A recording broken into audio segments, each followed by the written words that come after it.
Well, welcome everybody. Oh Welcome everybody to no. day 2 of the Webcomic Library Con. We have 4 great panels lined up for today. Today's schedule, we are starting with a workshop on lettering with Shiza and Emma. Followed by, we have a panel talking about music in webcomics.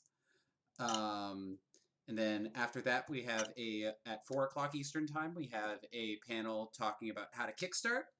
And then we'll be wrapping the day up and wrapping up the convention with a talk with Webcomic Library mods, Luma, Ray, and myself, talking about what goes into making and maintaining the Webcomic Library and the community organizing involved with that. So please stick around for the rest of the day and hit the like and subscribe button and hit the bell down below so that you'll get reminded when new panels start. I think we're good to go then. So why don't we get started? I'll turn it over to Shiza and Emma to talk about lettering. All right. I am Chiza. I'm she, her. And this is Emma, also she, her. And she's Hello. using a male avatar, but that's because she's going full manager today. Yeah, the manager from my comic, honestly, not a robot. Yes, I am also the author of Serillo, which is also a webcomic. Today we are going to talk about lettering, which is, I guess, what this workshop is going to be about. Anyway. Anyway. Oh, okay. I suppose that's enough introductions. Okay, so if you're going to talk about lettering, I think we should start with the definition. We consider lettering to be the balance between 3 main components: the use of the font, the use of sentence structure, and the use of speech bubble design. So basically, how these interact is going to be the lettering of your comic. We are going to start by looking at the fonts, and then we are going to speech bubbles. And in the meanwhile, we can also tell you how to make your own font if that's the kind of stuff you're interested in. Oh, great! I made a bubble disappear. So, fonts, speech bubbles. These are all going to be the visual style of your comic. So you have the illustration visual style, which should be unique to you, but you also have the visual style of the speech bubbles and of the font and the selected font, so the lettering.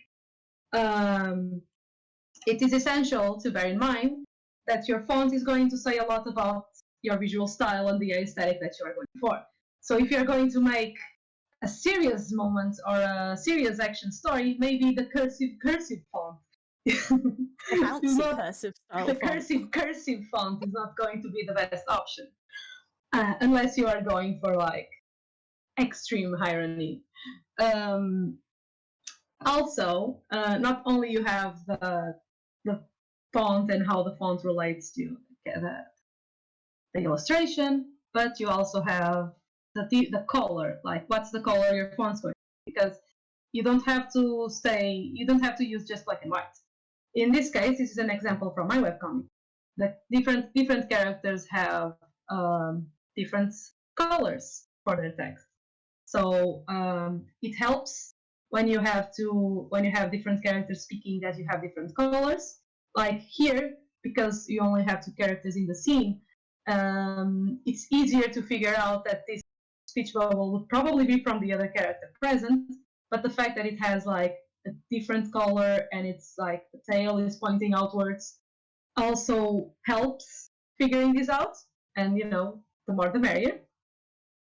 It's very good if you have several characters who don't have a very distinct speaking pattern. So you can tell who is speaking by using some different speech bubbles, or different fonts. Yes. Even if sometimes the character is away, like in this case it's away and because of the previous panel, but maybe you didn't. But if you have different color, it's going to tip you off that's different character.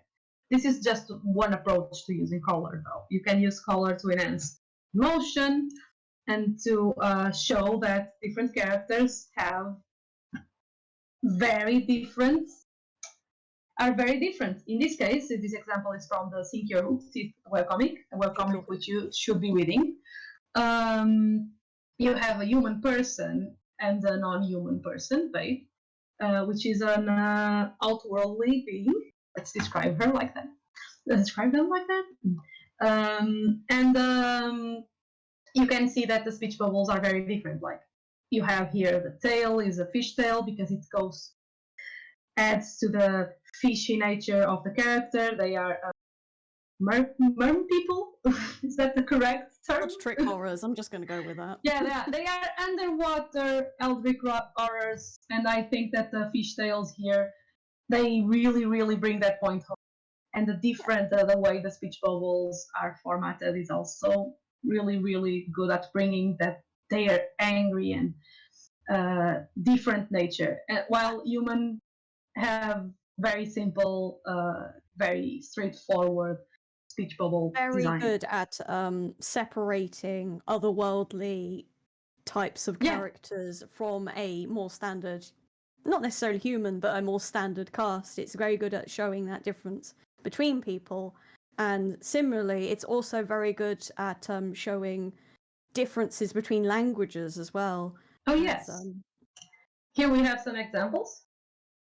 In the bottom one, you have an example from my webcomic in which the two characters, we have a font for Angela here who speaks Portuguese, and you have a different font for whatever this guy is going on for him. There's a different font and a different speech bubble, which gives you the impression that the way these two characters are speaking is very, very different. So here everything comes together. There's color, there's a speech bubble shape, there's the font. In this other example from Without Moonlight webcomic, different characters speak different languages. So you have the characters speaking in blue are always speaking Greek, and the characters in black are always speaking German. And you have a color key at the left side, so you can always understand what the characters are saying because it's always written in English, but the different colors bring home the point that they may have differences in the way they are speaking, which I also find a good way to use color. It's a very good visual difference. If you can't necessarily write the difference in dialogue, accent, whatever, you can always show that difference, and that can really work well for your visual style in your comic. Yeah, I really, really like this approach, but because my webcomic not only has characters speaking multiple languages, it's also presented in multiple languages. I decided to go for different fonts for different specific languages. So this is the font for Portuguese, this is the font for him, and there's a font for computer speak, a font for Italian, and so on. Every different language that appears in the comic will have its own font. It may sound like it's really complicated, but most times people are speaking the same language. Furthermore, let's see some examples, I guess. Let's see. If you have most characters using white or light blue speech bubbles, if you have something different happening suddenly, it's really going to pop. So this is something I love to do. Yes. So Kevin here, our friend Kevin here, he's a manager. So every time he speaks, his dialogue is you can immediately tell he's the one speaking because his dialogue is so different. It's not that Kevin is an outworldly character or that he's speaking in a different language, but his dialogue is always stands out against everyone else's because he has such a commanding presence. Here you can see just normal situation of Kevin managing his employees. Managers gonna manage. Indeed they do. But yeah, again, I use it for my perfect visual style for my own work because I am a slice of life comedy drama hybrid thing. I exaggerate everything to 100 degrees. So yeah, I invert the colors for my manager, and everyone else has their own speech bubbles or visual identity to who's talking and who's thinking, like in this panel. Yeah. And it's fun for me. It's pretty neat. Yeah. Make it fun, guys. Make it fun. Yeah, don't forget that one. That part is important. Make it fun. Okay, so the next part, it's about picking a font. And you gotta keep some criteria in mind. The first thing, and it sounds like it's obvious, but it's not, is that your font should be readable. Can you read the full sentence with the font that you've picked up? So you can't forget that webcomics are meant to be read on the web, and the web comes in many different devices. So your font should be easily readable on a computer screen, but also on a tablet or a cell phone. And if you are planning to print, it should also be easy to read on print. This is not an exact science, how easy it is to read. So a lot of it is going to be experimentation. And especially with print, it's going to be a lot of experimentation. Another thing to bear in mind is also getting second opinions from people who might have different levels of eyesight with you. Can dyslexics read your comic? Can the colorblind read your 50 million different fonts? Maybe not 50 million. And the different colors. I've done that before. But yeah, it's can other people read your font? Because accessibility, you want as many people as possible to read and enjoy your work. Yeah, like I've said before, I have lost count at how many times I've met webcomics that I wanted to read, or seen people talking about webcomics they really, really wanted to read, but ended up not being able to because of the font choice. So the webcomic is good and they really want to read it, but the font choice gives them headaches, or doesn't match, or the bubbling itself is not very well done. And those things may look like little things, but they pile up, and they make we'll us talk about that later anyway. Yeah. I've got an example of my own downfall. Yeah, we are going to look at your own. Yeah, we will look at that. Yeah. Rip. And ultimately, also, does it suit the style of the comic, as we've mentioned before? Yeah. Up next, we have special effects. Let's get the most out of our sound. Right now. We have special effects. Do you want to go here, Emma? Yeah. Please tell us about Kevin. Yeah. When it comes to special effects, most people probably think of Western comics with like DC and Marvel, where they use dynamic fonts or text types to exaggerate their sound and movement, because obviously you can't hear a comic, and it's not always organic to have a character say, "I heard a smash," whereas it on the other hand, on the other hand, like that, it's not also exclusive to action genre as well, because when it comes to comedy, you can have that exaggeration to make things really exaggerated. Yeah, like a well-placed a well-placed sound can have like a really strong comedic effect. I mean, we all know the bonk meme. That's literally it. Yeah. Bonk, and it's great. Also here, it's like this is obviously referencing JoJo's Bizarre Adventure, and how were we saying earlier? That manga characters are not the sounds. They are not representing sounds. They are conveying like emotion, specific emotion. Yeah. So if say in a Western comic you might have splash, bang, wham. I found that manga tends to have the sound effect or the emotion as a character of itself, which is probably why everyone remembers the JoJo meme, that the menacing sound. It sounds like menace. Yeah, it's not a sound, but because it's written as its own sound effect, it becomes its own part of that visual style. Mm-hmm. Yeah, and it's also manga does very special way of integrating these characters into the visual narrative, which is also pretty neat, the special effects, the way that they do it. When it comes to adding sound to your webcomic, I think it's very good to look at the existing examples. Because, okay, portraying sounds, doing special effects is a very underrated field. And I have seen people, it's like vague, but I've seen people being like, your comic is... because if the special effects are there, people are probably not going to notice whether they are super well done or not. But if they aren't there, people are going to be like, huh, shouldn't there be a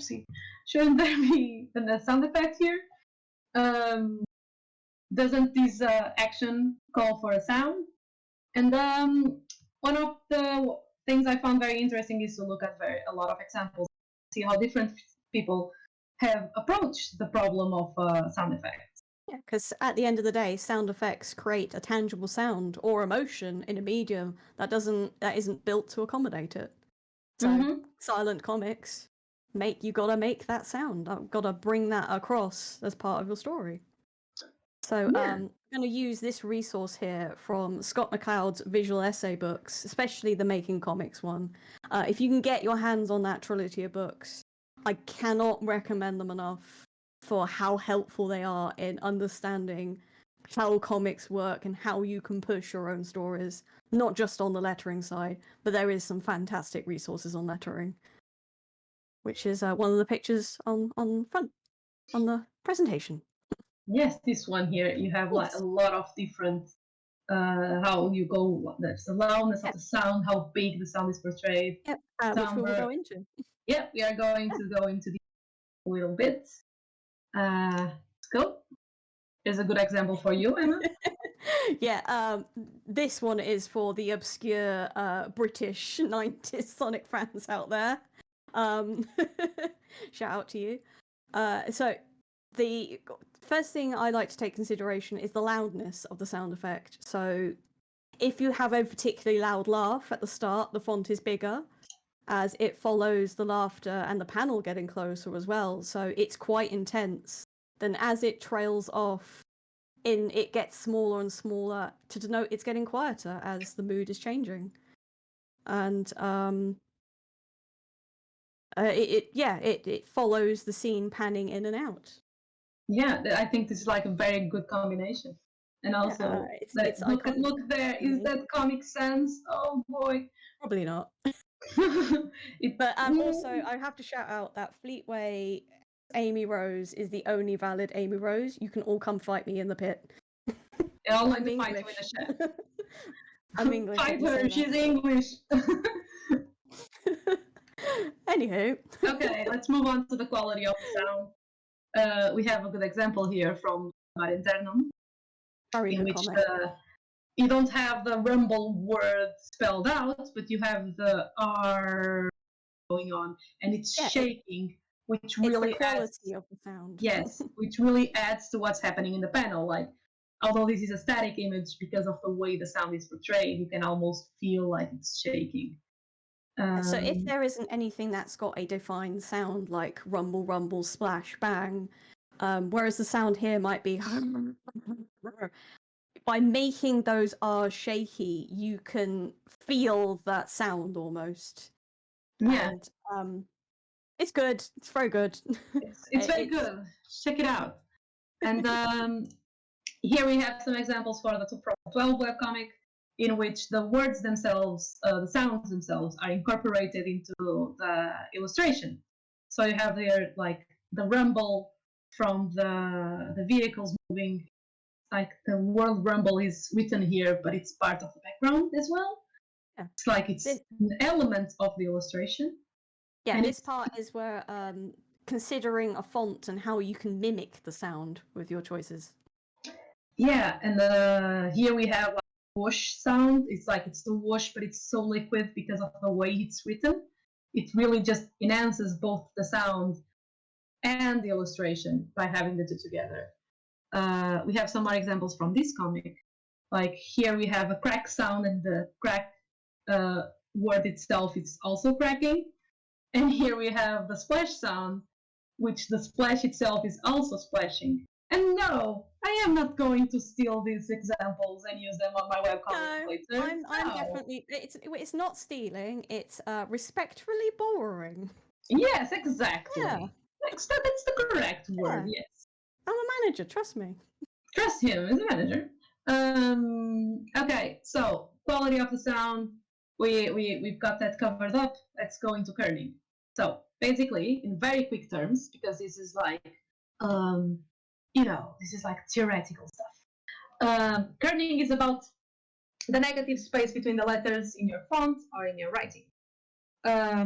The kerneling will help your font look not too crushed or too spacious when you're writing, which will affect how people will be able to read it, how fast you want to be able to read it, the clarity of your message.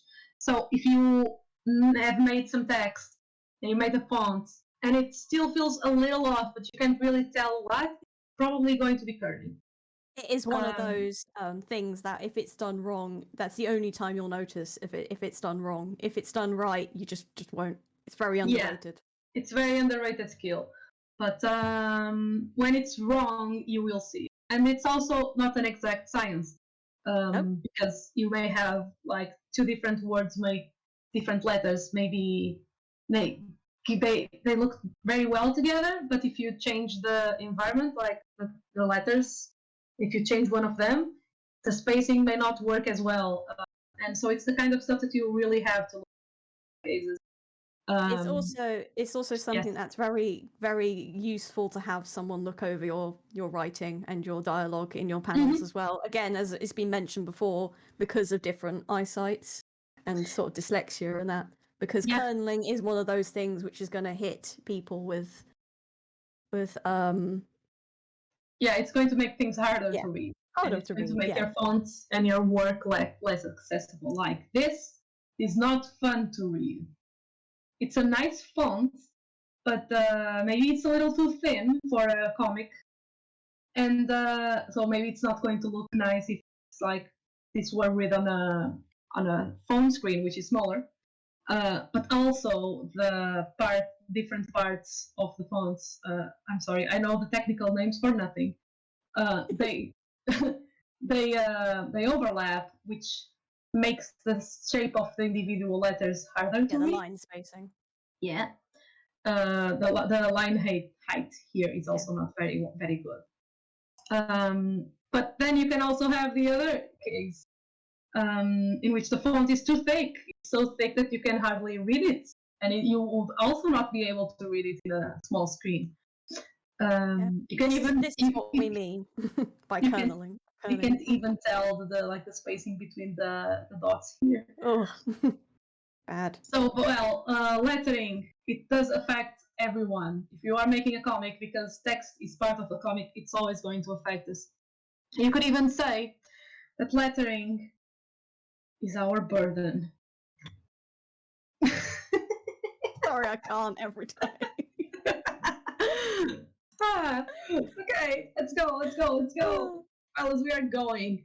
So, size and thickness consistency, very important.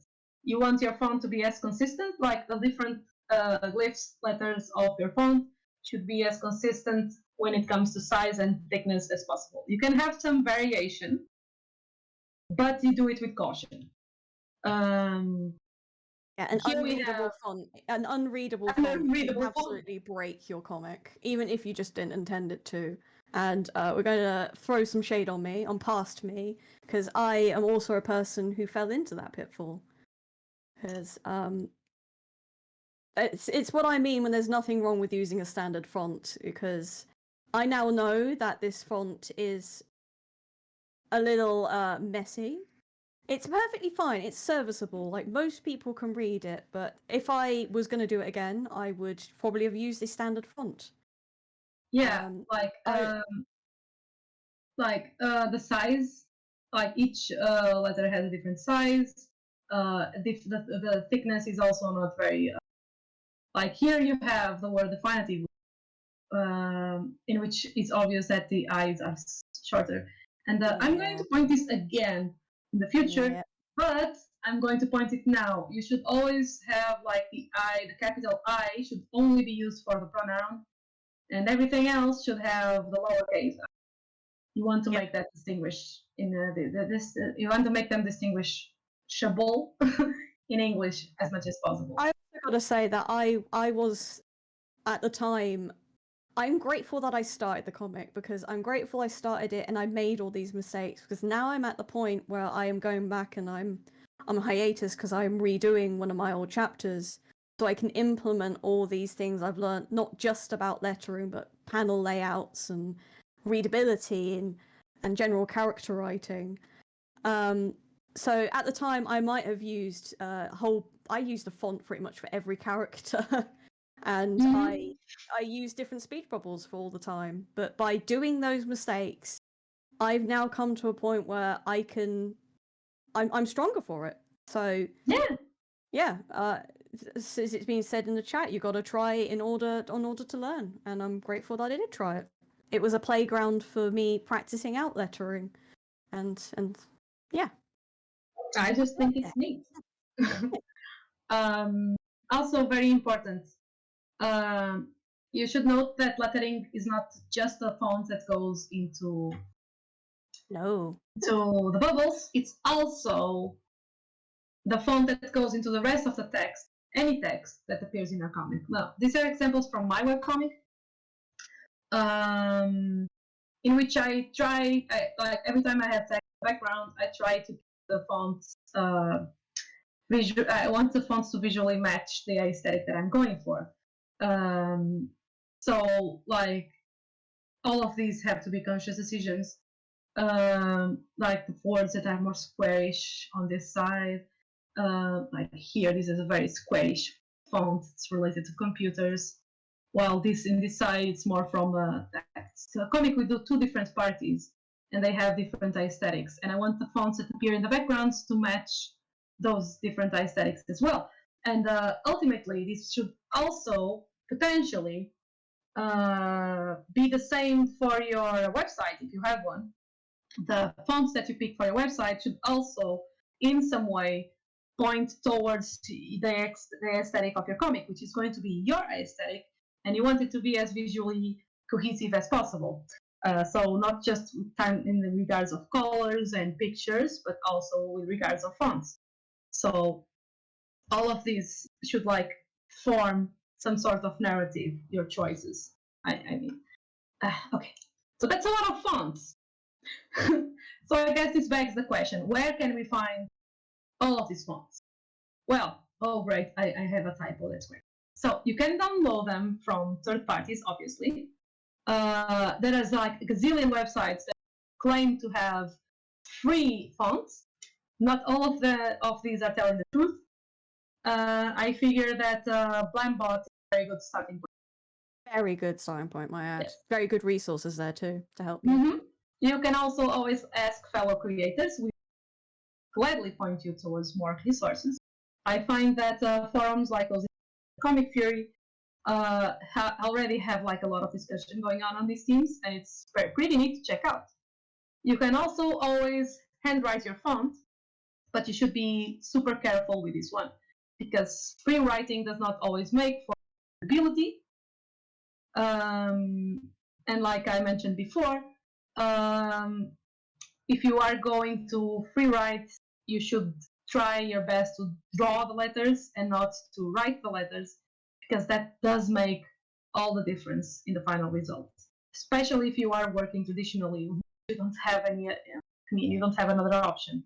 You're going to have to learn how to draw each individual letter and make them as consistent as possible. But we'll show you that. Yeah, but if you are making things digitally, create your own font, you have a bunch of third-party websites and font editing software that are free, and you can use them. And we are going to show you how to use a couple of those in this workshop. Also, important example of how kerning can go wrong. If you look at the very last word of this slide, the word available, you will see that the first A and the first V they look like they are very far away from each other. But if you look at the other V's and the other A's, and the text, they do not look like they are far away from each other.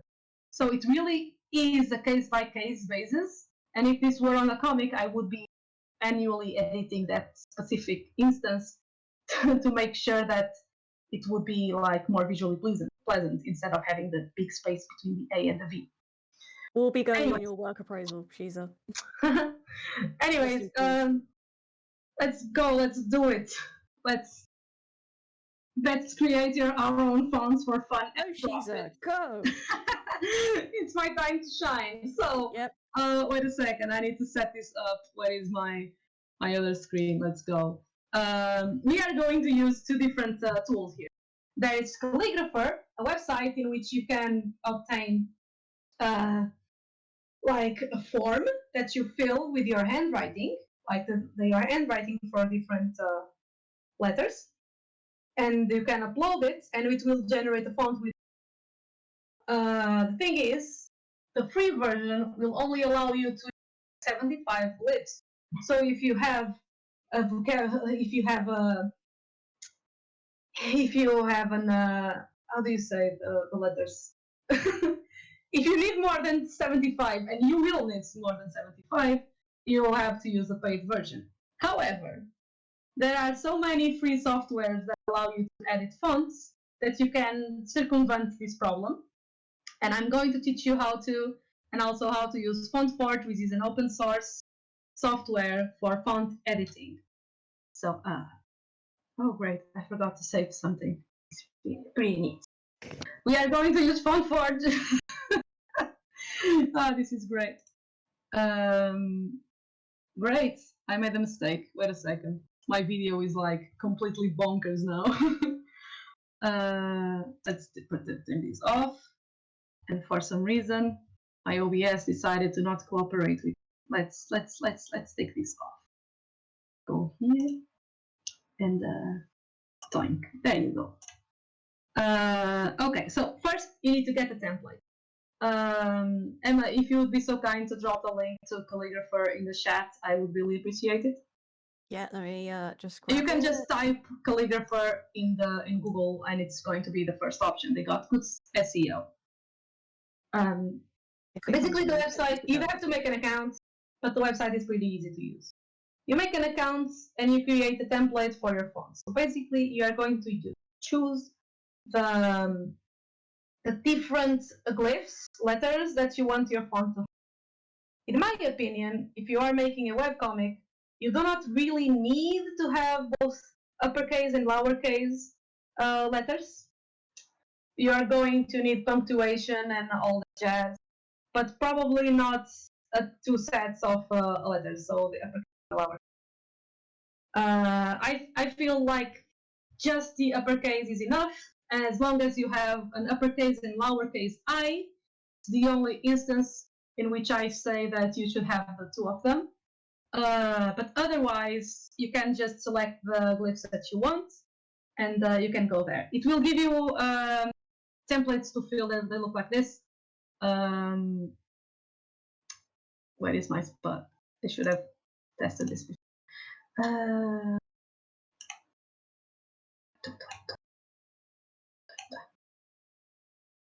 Give me just a second. Oh. Voila. No, it's over Kevin. Oh no. Fine, carry on. Speedy, carry on. Speedy, you're right. Sorry, manager. Draw over me, I don't mind. This isn't my Okay, it's going to give you two different sheets to fill. It's going to have the characters that you've selected, and you can fill them. It's going to tell you what is the symbol that you have to draw, and some guidelines that will help you keeping some size consistency between the letters. As I said before, the best option here is to draw the letters and not to write them as you normally would. So, here I'm going to fill extremely quickly because I'm that efficient. I'm going to fill the spaces with a different glyphs. I am using a simple brush here, but I like to keep the width of the brush like with a very little variation. So the letters themselves are going to be more or less, they're always going to have more or less the same thickness. But it's they're also still going to have enough variance to keep like a funky, just some variety. I find that it helps visually to have like more character to the font. Here I'm using my favorite set of symbols. It's probably just try to get all the symbols that you have in your. If you do not get them all in under 20, that was so fast. Fine, it's good pace. Good pace. We're at good If you pace. do not get all your if you can't get all your glyphs on the 75 that you need, it's also fine because you can just basically what happened in the last one. You can just fill more of the same sheets with different characters that you missed. In this case, you have here. This is the font generated by Calligrapher. Basically, I just uploaded the 2 sheets into the website. That's what's happening like super fast in the background. I uploaded the font, and this is a result. It generated a font that looks pretty neat. However, it doesn't have all the glyphs that I require for Portuguese. So, and it doesn't have the numbers. So basically, what I'm gonna do, I'm gonna pick one of the previous sheets that I have, and I'm going to. Oh, great! And I'm going to put in. I'm going to like fill it with the numbers. You can see that the letter here does not match what I'm writing, but it doesn't really matter because we are going to fix this afterwards when we are merging the fonts. I gave it a different name so I can distinguish them. This is the original one. Basically, now we have 2 different fonts. One is the font with the initial character set, so all of the letters that we wanted, and the second one that has the numbers.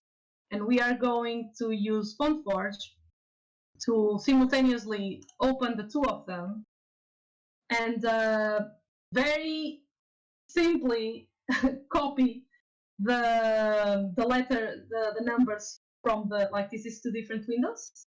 You have, this is what Fontforge looks like. You have the different glyphs and what do they match, and you have different types of encoding that you can select. So if you speak, if you want to write a Latin-based, if you want a Latin-based letter set, you can just pick it from the menu. It's very easy to use, and you have a lot of tutorials for this software.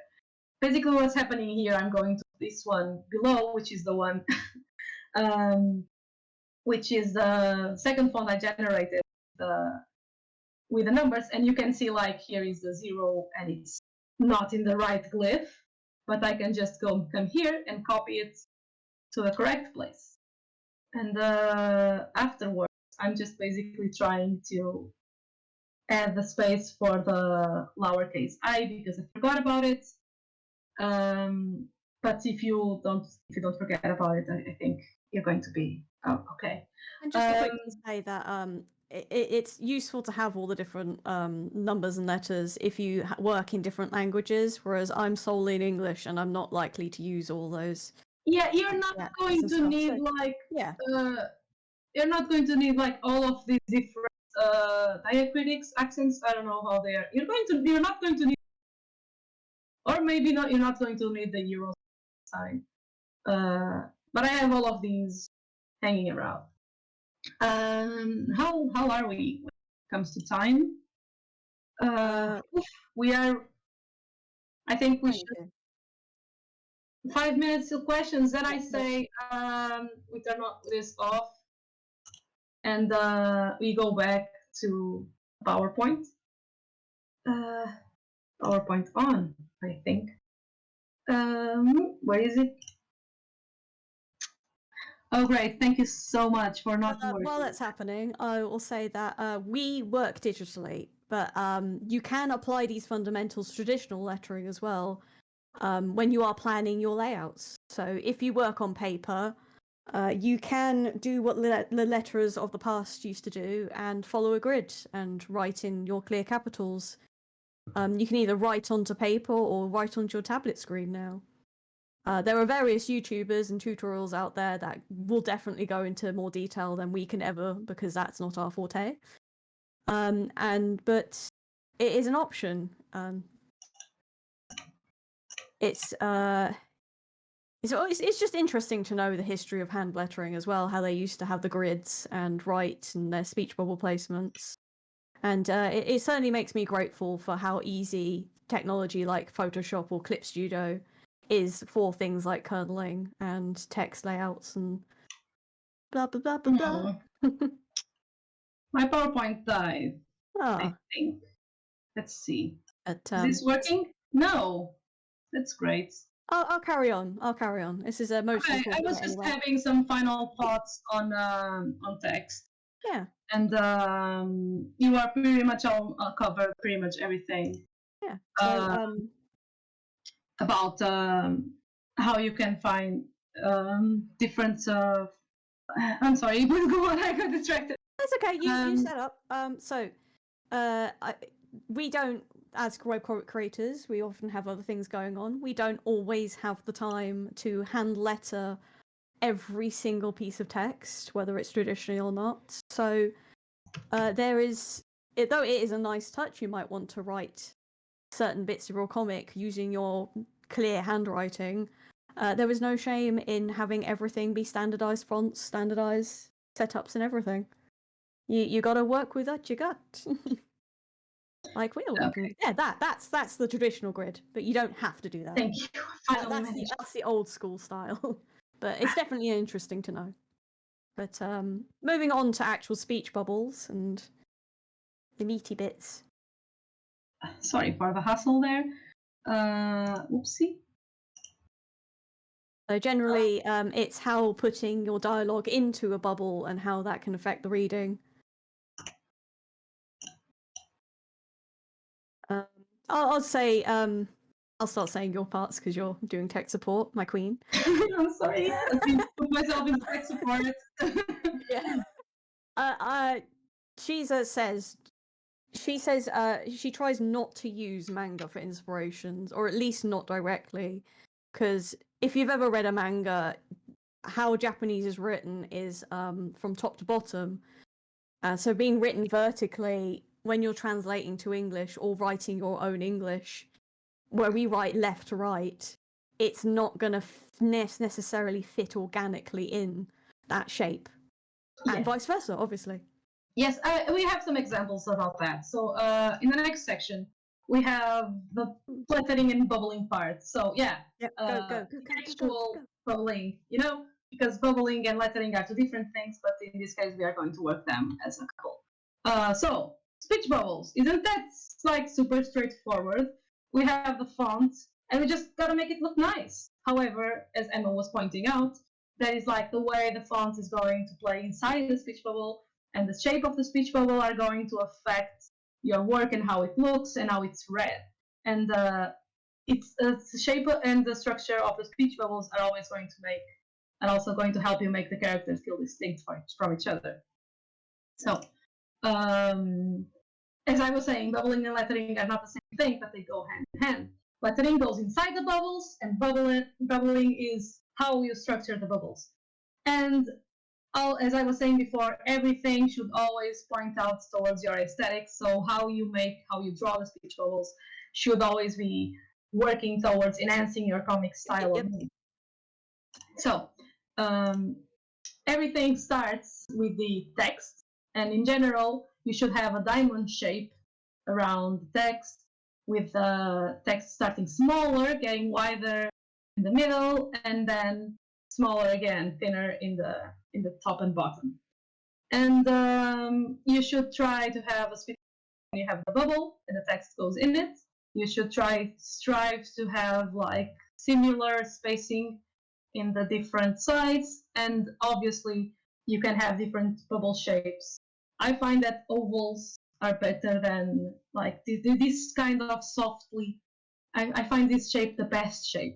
But I hand drawn because I want them to have like some inconsistency between them. I find that very charming.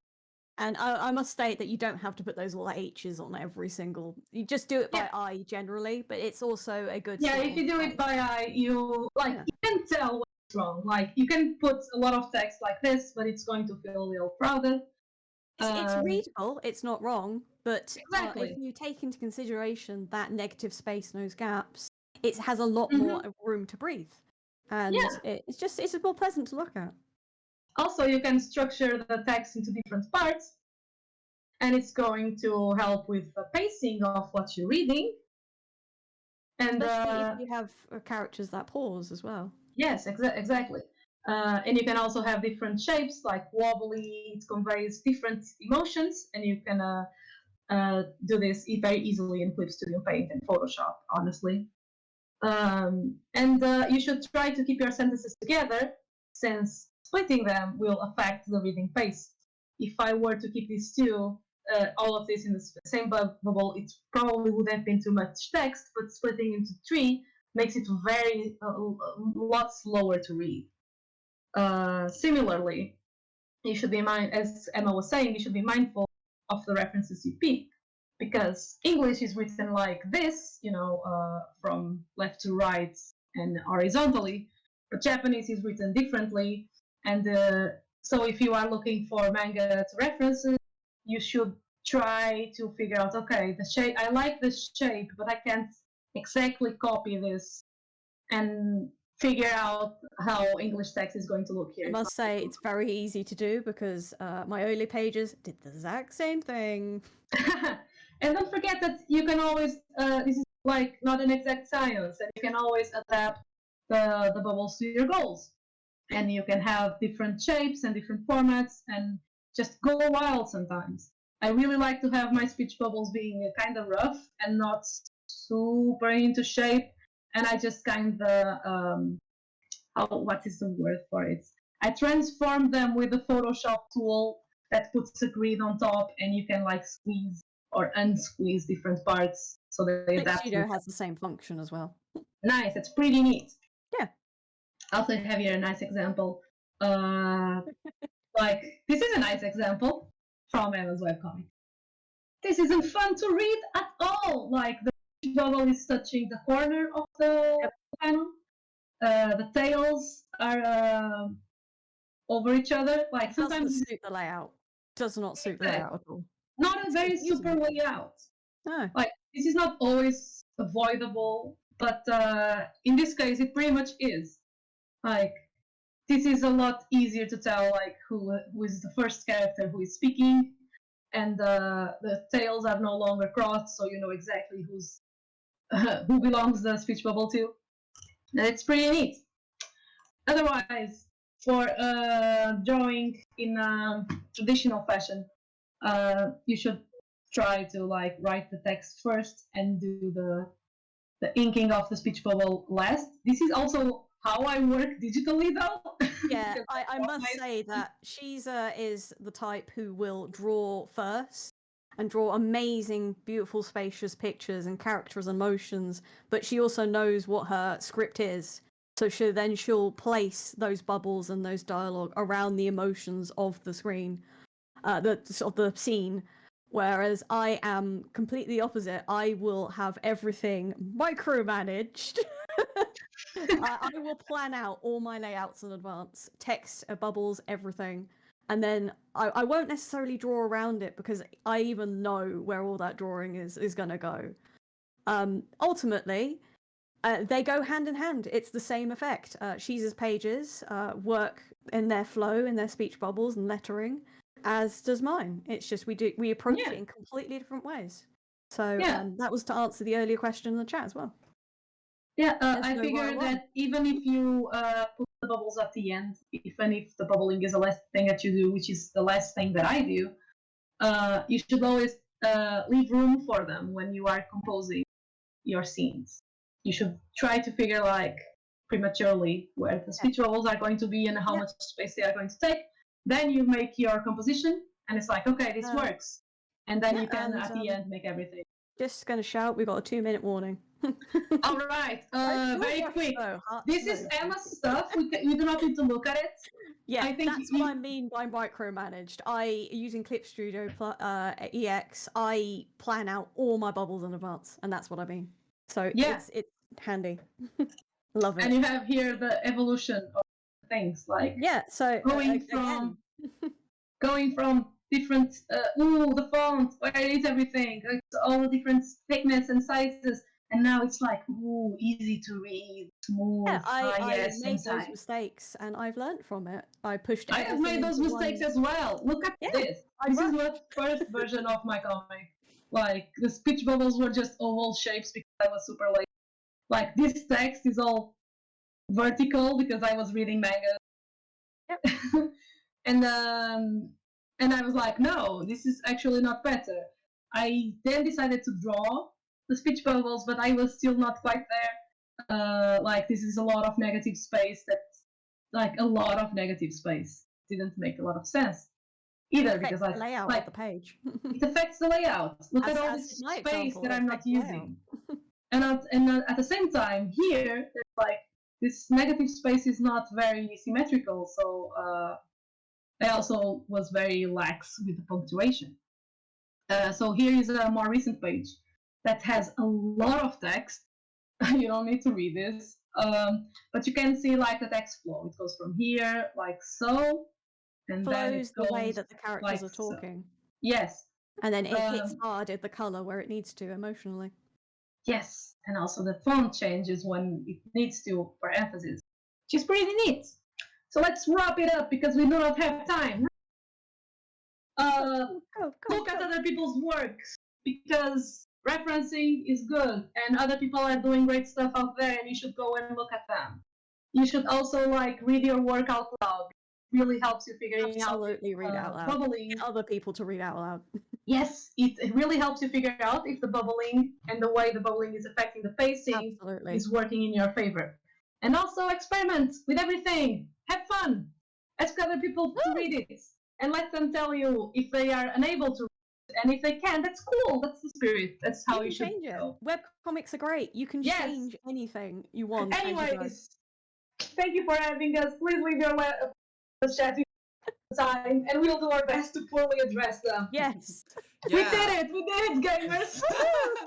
Yeah, if unfortunately we don't have time for questions, but if we did not do it. No, you're good. You're totally fine. If you have any questions, feel free to @ the Webcomic Library on Twitter, @ Webcomic Library, or where can they find you guys on Twitter?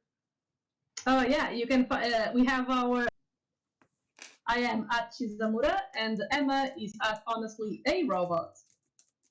And I think that's it. I'm so sorry that we didn't have the time to get to your questions. These things happen.